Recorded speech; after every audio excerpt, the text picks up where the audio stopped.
All right, this is a sped up video so you can see how I created an abstract expressionist drawing and painting for the feeling of angry. So the first thing you're going to do is gather your materials. My inspiration color for this was a deep red. So I created a shade of red from red and black, and that was my inspiration for my feeling. Okay, so I started off with the paint sticks. You can use as many different materials as you want for your abstract expressionist creation. So you can see the video is sped up, but even still, look at the line quality I'm using. Think back to our expressive lines and how I told you how it's important to consider the lines you're using when you're creating your art. What kind of line will make you feel a certain way? How will that impact how the viewer views that line? So this is angry, so I'm using those quick motions, even quicker sped up. So check out how I created this angry artwork using all of these different materials.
I want you to notice how I switched to crayon also to add a little bit more texture to it.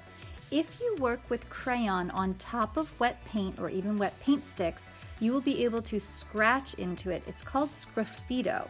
So this gives my artwork a little bit more texture, and for angry, I wanted it to have like a gritty feeling. I didn't want it to feel smooth and even. So I started scratching into the wet paint using those wax crayons and going all around.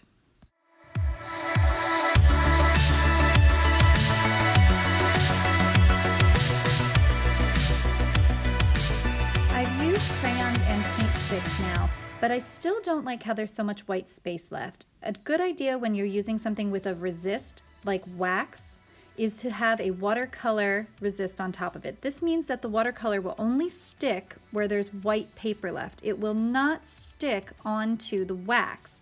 It will kind of cover the tempera paint, but they also resist a little bit. To resist means to push away. So here I'm using a black watercolor. I'm mixing it with water to make it a little more of a gray instead of such a deep black to fill in the spaces. Remember, just like any other time we use watercolor, we want to spread it out nice and thin, no puddles, that way your paper doesn't end up being a curled ball. So you can use so many different materials for different techniques and to get a different effect when you're making your artwork. Remember, this is completely up to you what you use. This project is all about experimenting and inventing and creating and showing your feeling. So don't hold back and give it a shot.